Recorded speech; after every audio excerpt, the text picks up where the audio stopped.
In 1879, a restless 16-year-old named Henry Ford realized something crucial. Life on the farm was not his speed. Tired of the tractors and fields, he ditched the countryside and headed straight to Detroit, chasing dreams bigger than anyone imagined. Back then, cars weren't daily drivers. They were lavish, ultra-expensive toys reserved only for the elite. But this ambitious farm kid was about to shake things up big time. Despite everyone around him doubting his vision, Henry believed in a world where cars weren't just for the wealthy, they were for everyone. And guess what? Just 35 years later, through sheer grit, revolutionary ideas, and unmatched determination, half the cars cruising planet Earth wore the name Ford. This is the epic story of Henry Ford, the poor farm boy who changed the world forever.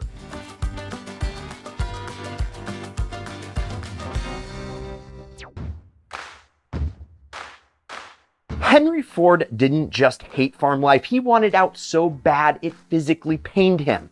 Born July 30th, 1863, on a little patch of land near Dearborn, Michigan, where my dad's from, everyone expected Henry to grow up, milk some cows, and take over the family farm. But Henry, he had other plans. School bored him, farming bored him. The only thing that didn't?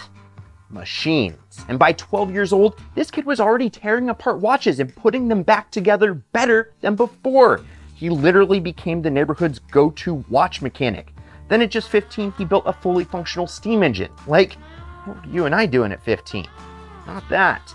Then tragedy struck. His mom passed away, and that was the final straw. Stuck on a farm that he hated without the one person who made it feel like home? Nope. Henry packed up and said, peace out to the cornfields, and against his dad's wishes, bounced to Detroit with nothing but ambition and mechanical genius in his back pocket. That was the start of a journey that would lead him to change the world forever.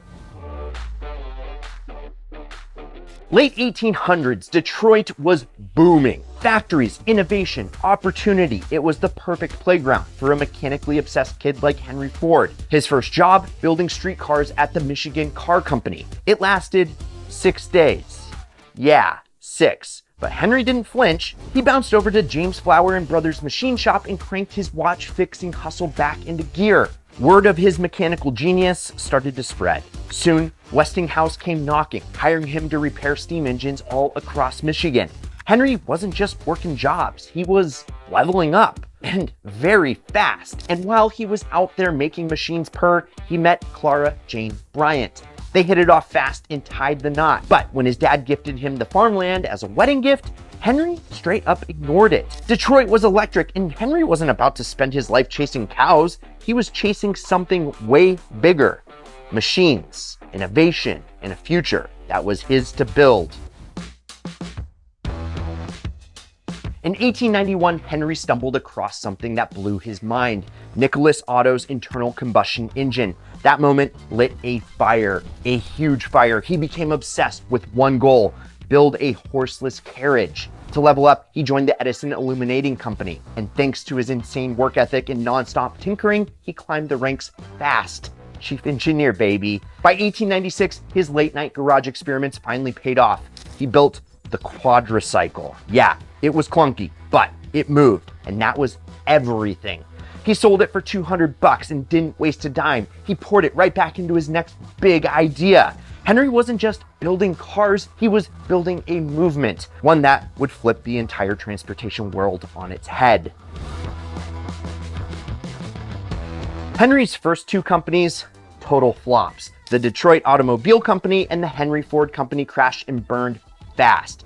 Haters laughed him off, calling him a wannabe inventor chasing pipe dreams. But Ford, he wasn't tapping out. Teaming up with Tom Cooper, he built a wild, stripped-down monster called the 999, a race car with nearly 19 liters of engine and zero regard for safety. Sounds like a Viper, but 100 years ago. Then came the curveball. Henry gave the wheel to Barney Oldfield, a cyclist who had never even driven a car. But Barney crushed it, winning big and putting Ford's name on the map overnight. The 999 wasn't just fast, it was legendary, proving that Henry's engineering could dominate. And he didn't stop there. Henry himself took the wheel and shattered speed records on frozen Lake St. Clair. The buzz brought investors back, and just like that, the foundation for the Ford empire was set. Every failure became fuel, and Ford was just getting started.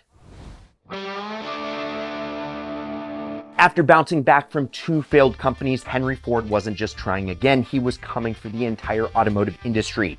On June 16, 1903, with just $28,000 in the backing of 11 investors, including big shots like coal magnate Alexander Malcolmson, Ford launched what would become a world-changing machine, the Ford Motor Company, or FOMOCO. They set up shop in a dusty old wagon factory on Mack Avenue in Detroit. Early days, it was rough. They were cranking out just a handful of cars per day, built by tiny teams working long hours. The first one out the door, the Model A, a bare-bones ride with a 2-cylinder engine mounted under the seat and chain-driven rear wheels. Nothing flashy, but it was the start of something massive. Most automakers back then were just building rich guy toys. Henry had a different vision. He wanted to build cars for the people, affordable, simple, reliable, and to do that, he needed to completely flip the way cars were built. So, what did this guy do? He looked at meat packing plants. Yes, slaughterhouses. No joke. Workers stood still while meat moved past them. Henry thought, why can't we do that with cars? Boom. The moving assembly line, it was born. In 1913, Ford brought that idea to life, and it changed everything. With the assembly line in action, car production went from dragging along at 12 hours per chassis to a mind-blowing 90 minutes. That speed didn't just help them crank out more cars, it slashed costs big time. That meant Ford could drop prices and bring car ownership within reach for everyday people. And with production ramped up, Ford could finally meet the insane demand he was creating. The world was hungry for cars, and now he could feed it. Then came the real game changer. On October 1st, 1908, Ford unleashed the Model T, and the car world would never be the same. It packed a 20-horsepower 4-cylinder engine, could hit around 45 miles per hour, and was built from vanadium steel. Light, strong, and tough as nails. But the real magic was the price. When it launched, the Model T cost $850. At a time when most other cars were going for $2 or $3 grand, this thing was a steal. And as production got faster and more efficient, the price kept dropping. By 1925, a brand new Model T could be yours for just $260. That's wild. It wasn't just a car anymore, it was freedom. Regular folks could suddenly travel further, faster, and more often than ever before. The impact was massive. The Model T changed how people lived. It gave the average American true mobility for the first time. It supercharged the economy, creating millions of jobs, not just at Ford, but across industries like steel, rubber, glass, and road building. And with so many people hitting the road, cities and states had to pour money into new roads, highways, and infrastructure just to keep up. And this thing wasn't just changing America, it was going global. Ford opened plants in Canada, the UK, Germany, and more.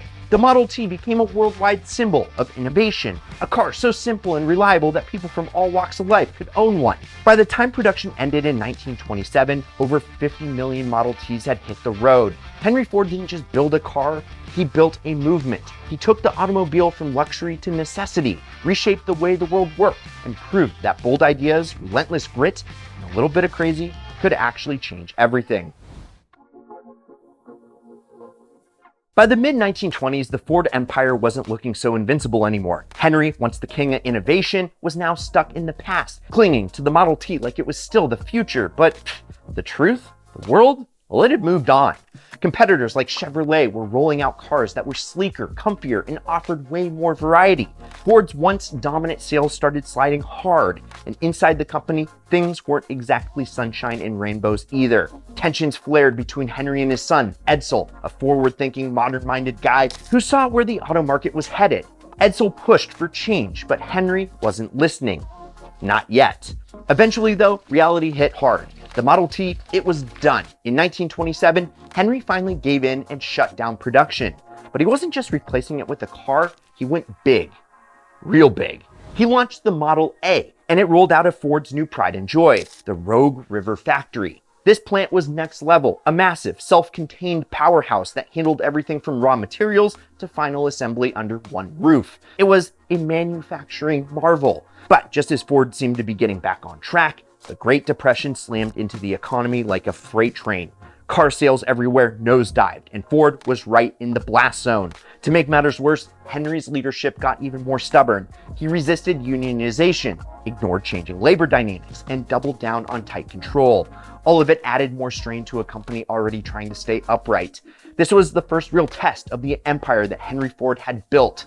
The cracks, they were showing. The competition was catching up, and the world wasn't waiting around anymore.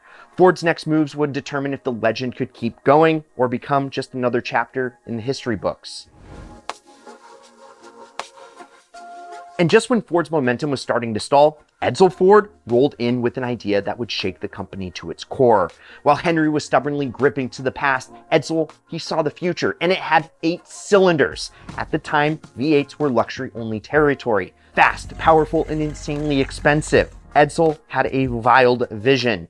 What if everyone could afford that kind of power? Henry, he hated it. He thought the V8 was too complex, too expensive, and totally unnecessary. But Edsel wouldn't back down. He fought for it, and in 1932, Ford dropped the flathead V8, a low-cost, mass-produced performance engine the average American could actually buy. It was the first of its kind. That engine changed everything. It powered hot rods, getaway cars, and working-class dreams.